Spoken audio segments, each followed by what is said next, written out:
Hello mga ka-DIY, welcome back sa YouTube channel natin. Bali meron lang ako i-share sa inyo mga ka-DIY. Yung aking ginagamit dito sa shop na inverter. Bali Samdon ito mga ka-DIY, 24 volts, 3000 watts ay biglang pumutok yung kanilang mga output.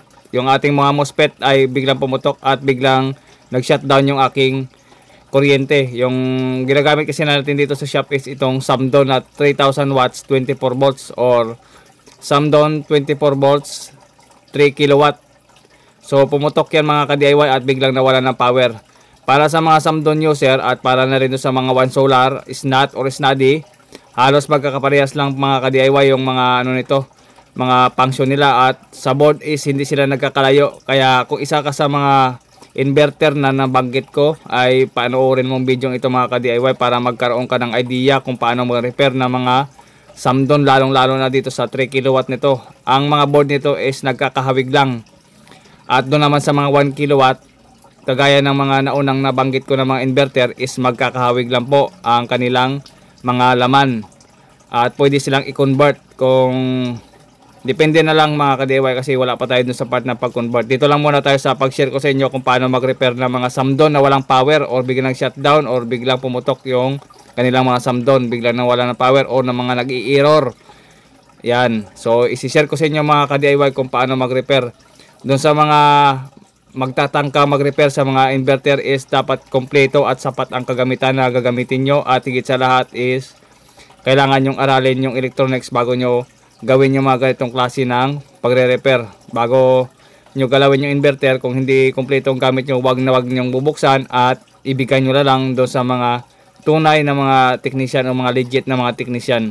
So yan mga ka-DIY, bali nasira yung aking Samdon at ito ipapakita ko sa inyo kung paano siya nasira at ipapakita ko rin sa inyo kung paano mag-repair ng ganitong klase ng mga inverter.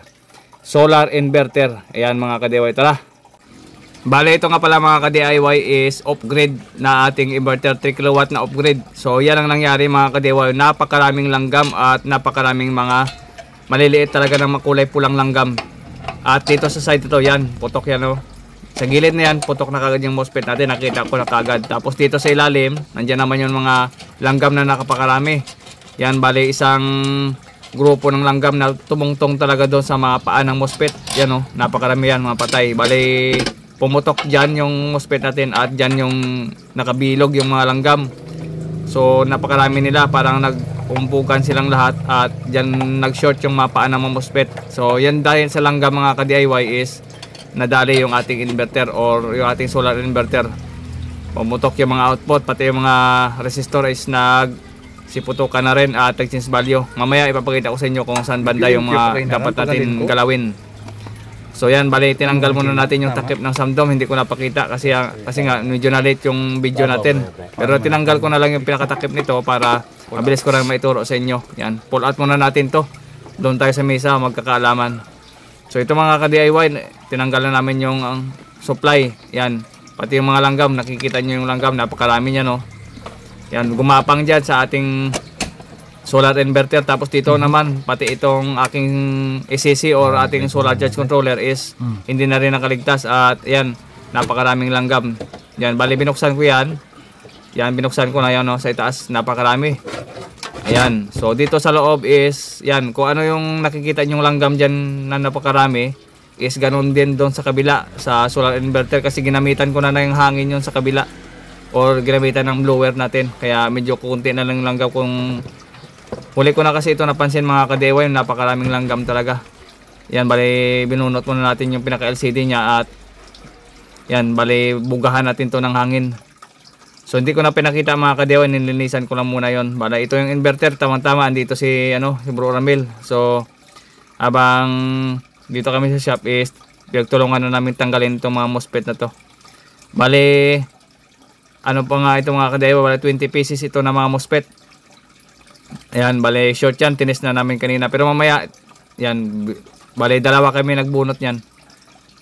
Yan, bale yan, tinanggal na namin yung mga output, yung mga MOSFET. Ayan, so unti-unti lang na muna namin tatanggalin yung mga MOSFET ito kasi tatanggalin natin to dahil may mga short. Bali kabilaan niya ng MOSFET pala mga ka-DIY ng mga ganitong klase ng inverter kagaya ng SNAT, SNADI, One Solar, Samdon, halos pa magkakaparehas lang ito. Itong Samdon na mga ka-DIY is printed itong Samdon na to. Hindi talaga to original talaga na Samdon. Kung inyong malalaman is hindi talaga ito Samdon. Iba po ang brand nito. Ang ano lang nito talaga is iniba yung pangalan. Pero may ibang pangalan ito mga ka-DIY. Hindi ko nababanggitin. Makikita nyo yan. Ang pangalan ng talaga ng Samdon is nandoon sa Alibaba. Makikita nyo sa Alibaba ang kaitsura nito ng Samdon. Ayan. Ito yung mga MOSFET na nasunog. Ano, original yung mga MOSFET ito kasi alam natin yung original. Pagka MOSFET ay original, yung kanyang MOSFET is tanso yung loob. Yan, original talaga yung MOSFET nitong mga Samdon na to. Yan. At yung mga MOSFET pala mga ka-DIY is huwag kayong magpapalit ng mga MOSFET na mga local. Kasi meron nitong MOSFET na mga local, meron mga original.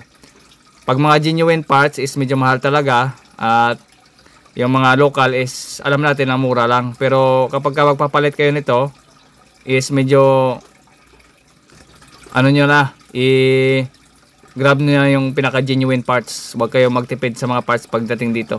Yan, ito. Yan. Ito yung mga MOSFET na dati na tatanggalin natin. Kabilaan yan, bali 20 pieces yan ng MOSFET. 5 dito, 5 sa kabila. Tapos bali 10 pala, 10. Yan, 10 sa kabila at 10 dito. Bali 5 grupo. Yan. So, yan. Bali, check natin ito. Ito, kung napapansin nyo, itong side na to is hindi ito short. Yan, hindi yan short. Yan, hindi ito short. Ito yung part na hindi lang na-damage sa kanya, itong side na to. Yan, this is short, oh. Yan, walang shorted.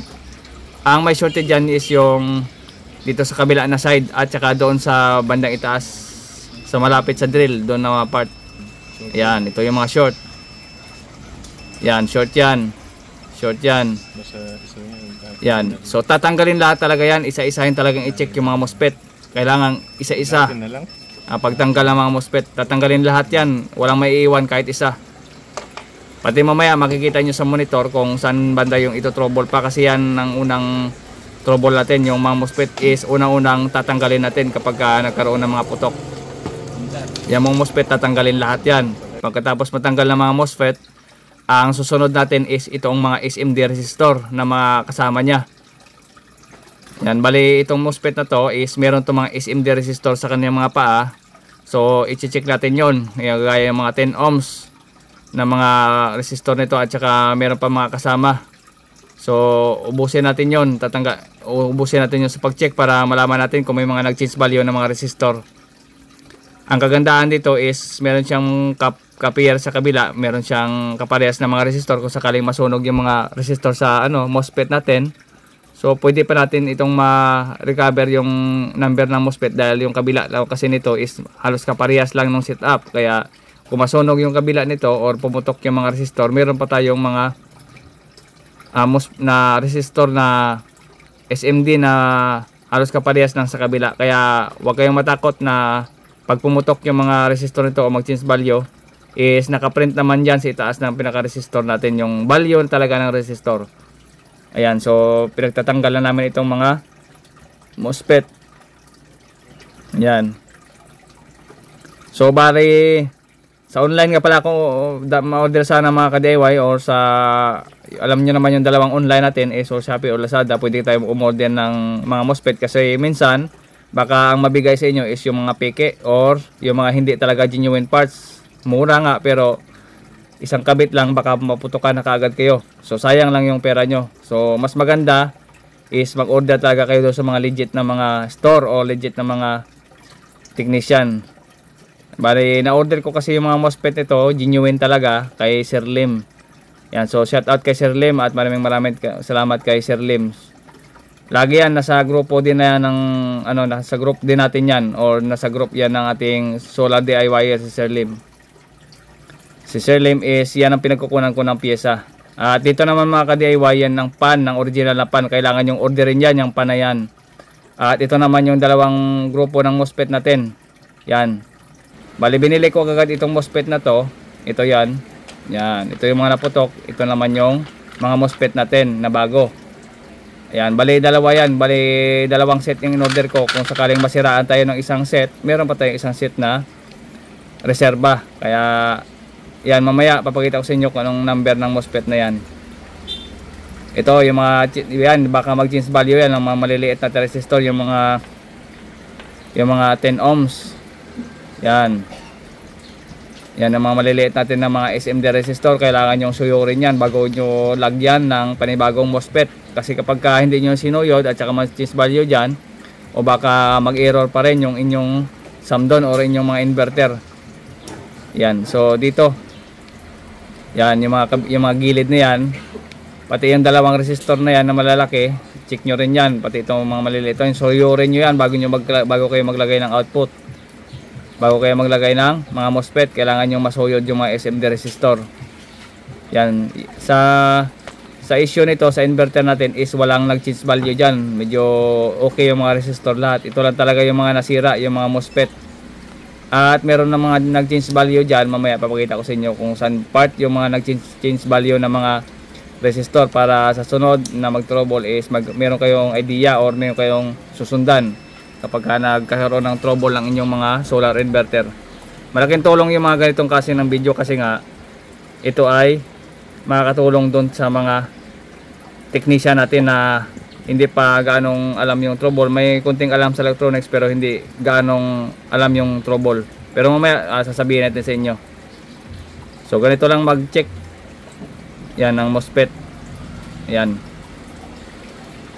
So ito ay chinek ko lang muna yung mga MOSFET natin kung may mga natira pa. Pero sa tingin ko mga ka-DIY, meron itong natirang 5 MOSFET na okay. Pero yung 15, ubos na ubos talaga. Kundi open, short, kundi short is may leak.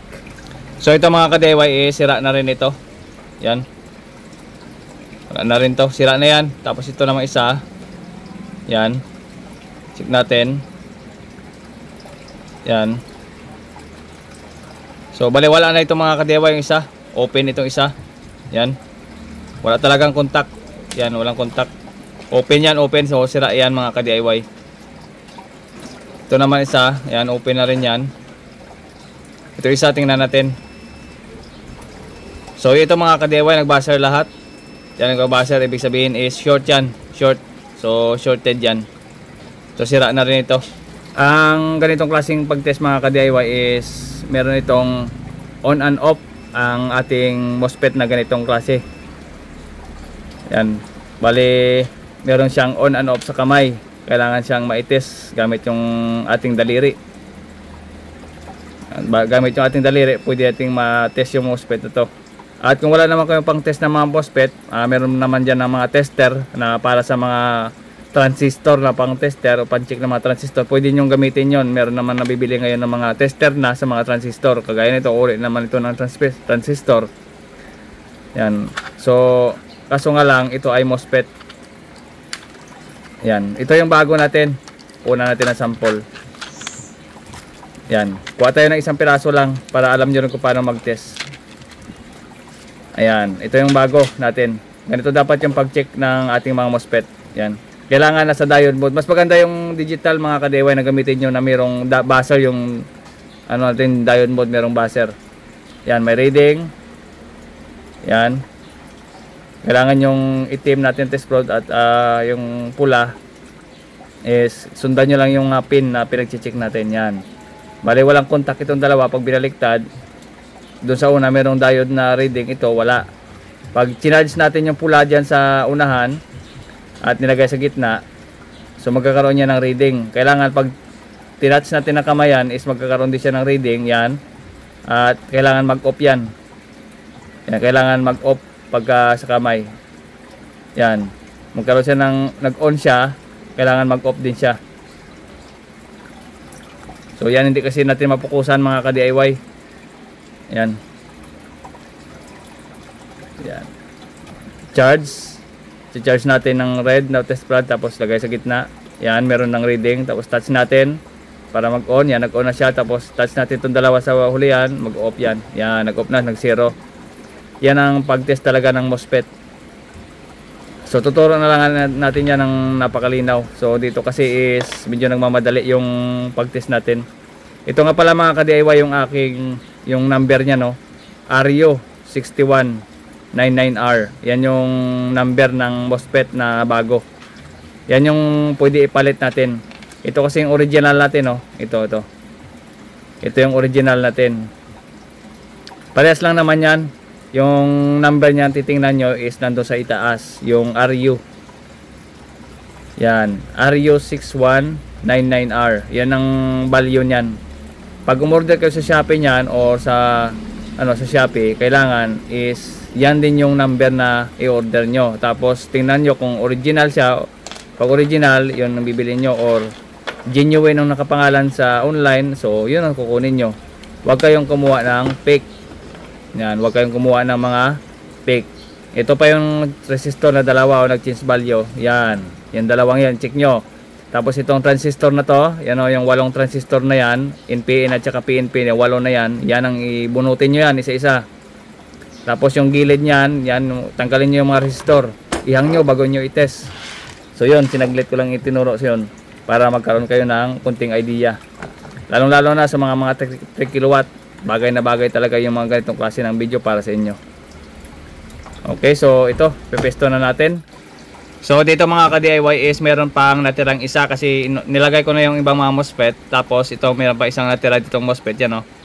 Yan yung last na ikakabit natin. So hindi ko muna inubos ikabit para alam nyo rin kung paano ikabit at ano yung nilalagay natin kapag binalik natin to. Gumamit nga pala ako dyan mga ka-DIY yan ng thermal, thermal grease.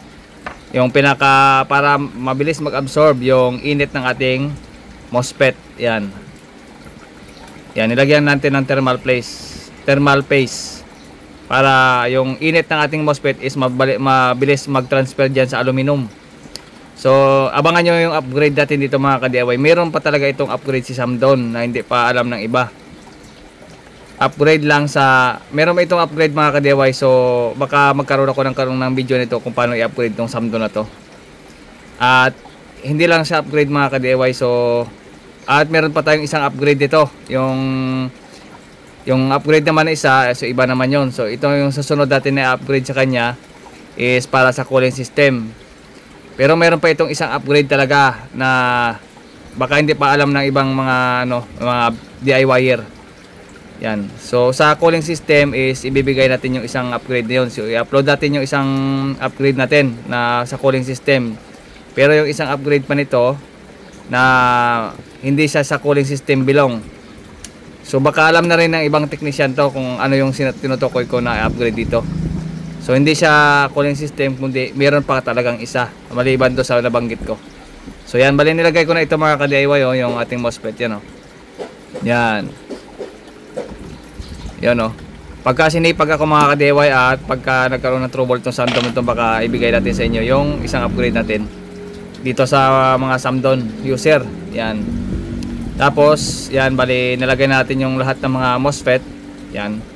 Susunod ko kasing upload dito yung cooling system niya. Abangan nyo lang yung mga ka-DIY kasi baka na-post ko na nga yun sa ating YouTube, sa sa mga groups natin, sa mga DIYer. Yan. So ito pa yung natira para dito, para magkaroon ng problema yung Samdon natin. Meron na kagad tayong abang na MOSFET na isang grupo. So nabili ko yan na kay Sir Lim ng 2,000 plus kasi nakuha ko siya ng wholesale. Nabili ko siya ng 2,500 ata something. Bale from Boracay to kay Sir Lim. So yan, bale nag-LBC lang tayo para ipadala yung parts, para sure tayo sa parts na gagamitin natin at hindi siya piki at tunay na genuine parts. So yan, so bale kinabit na natin yung lahat ng mga MOSFET. So yan, so hinangin natin. So bago nyo i-fix ito mga ka-DIY, so kailangan natin na ma-check yung mga dapat i-check na para isang trabaho lang. So okay lang na tumagal tayo sa ganito, at least na-check natin isa-isa yung mga parts. Kagaya yung mga nabanggit ko kanina, so mga naunang nabanggit ko, yung mga maliliit na mga parts natin, yung mga SMD. So kailangan natin i-check yun para bago natin ilagay yung pyesa. So dyan sa video mga ka-DIY, so hindi ko na nga pinakita ko paano mag-bias nyan. So binabias pa kasi yan, may biasing pa tayo dyan na ginagawa para sure, kasi nga minamadali ko lang itong repair at saka kailangan ko itong inverter mga ka-DIY. Kasi yung nakasalpak doon na inverter, doon sa kanina, yung nakasalpak kasi doon na 24 volts, 5 kilowatt. Bali, yun ay repair din natin yun. Repair din yun, pero hindi pa kinuha ng customer sa atin. Bali, ginamit ko lang muna. Mabuti nga lang is meron tayong inverter doon na repair. So, yun na lang muna ang ginamit natin. So, timing na nasira yung inverter natin, meron tayong pang bakante. So bala ko itong i-upgrade talaga itong ano to, Samsung na to. Pagka hindi busy, so i-upgrade to kasi nga kailangan talaga ng upgrade ng mga inverter. Kailangan natin na ma-enhance kasi yung Samsung nito is kapag uminit yung mga MOSFET na to, dapat may mga alalay. Yan. So upgrade nyo natin tong Samsung nito sa cooling system. Baka i-upload natin sa sunod yung cooling system nito. Abangan nyo lang mga ka-DIY. Yan. So dito, ayan mga ka-DIY oh, yan. Yan yung nakakabit diyan. Yan oh. Timing na dumating na yung isang controller ko, so kinabit ko na rin yan. 5 kilowatt na 24 volts. Darda ang brand. Galing Korean yan, pure Korean. Ito. Yan, bali kinabit ko na kahit wala pang supply para makita natin. Bali dalawa pa yan, meron pa sa ilalim yan oh. Yan. Darda din yan, 5 kilowatt din yan, 24 volts, ubos din ang MOSFET yan. Pero itong isa na recover natin at yung isa is medyo malala ang tama. Medyo maraming papalitan doon kaya baka abutin tayo doon ng sa pisa pa lang abutin tayo ng 12, 12K. Para ma-repair lahat yun mga MOSFET. So ayan mga ka-DIY, bali tapos na natin siyang i-assemble. Tapos ito nilagay na natin at testing na lang tayo no. Bali niloadan ko siya dito ng ng 27 volts sa ating buck converter. Ito yung sa positive niya, pinaka-battery natin. At saka negative dito. Ayan. Test prod lang yung ginamit natin dito sa ating DIY na na yan para sa ating short killer. Bali short killer ito. So ito lang muna niload ko yung ating DIY na pang load. So niload ko dyan is 27 volts sa ating buck converter. Yan, positive at saka negative. Test prod yung ginamit natin. Tapos ito. Ayan, bali power on natin. Tapos kung nang i-set up yan, nilagay na natin dyan. Ito wag nyong kalimutan baka makalimutan nyo i-check yan. Yung itong side na to. Kasama yan sa ilalim na connection ito. Sa ribbon. Power on natin.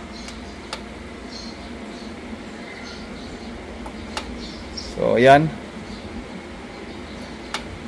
Bali wala. Bali ito. Hindi ata nakakonect. Yan. Connect muna natin. Power on. So yan, parang walang supply. Wait lang. Ayun, hindi pala na on. Testing muna natin. Yun. Bali nag-on na siya. Tingnan natin kung may output.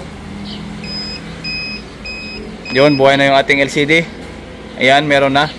So yun talaga nasira sa kanya yung ating mga output. Ito. Testing muna natin. Testing muna tayo sa AC output. Yan, naka-AC tayo. Check natin sa AC out. Yan o. To 31 volts. Yan. Bali binago ko siyang parameters nito ng ating output. Bali ito 20 volts siya, ginawa kong to 31 volts. Yung parameter setting kasi dito siniset up natin. Yan. Bali sinet up ko na yan. Kaya naging to 31 volts yung ating So okay na siya, meron na siyang output. So yun lang ang nasira dito sa ating Samsung. So gawa ng ating mga langgam. Ayan. So wag niyo kalimutan i-trace kagad yung yung ating mga SMD resistor. So doon sa kanina sa monitor. So okay na siya. Yan. Tapos i-upgrade na lang natin 'to. Papakita ko sa inyo kung paano mag-upgrade ng Samsung sa ating cooling system. So yun, kailangan talaga itong Samsung kasi single fan lang nakalagay dito. Upgrade natin 'to para lumakas naman yung kanyang cooling system. Okay, so hanggang dito lang ating video mga ka-DIY. Tapos set up na lang natin to. Palitan natin dyan sa ating dito. At ito hindi pa gumagana, papalitan natin, lalagyan natin ng solar panel yan. Yung isa pa lang yung gumagana dyan Bale, ito pa lang yung nakalagay dyan. 5 kilowatt. Yan. Okay.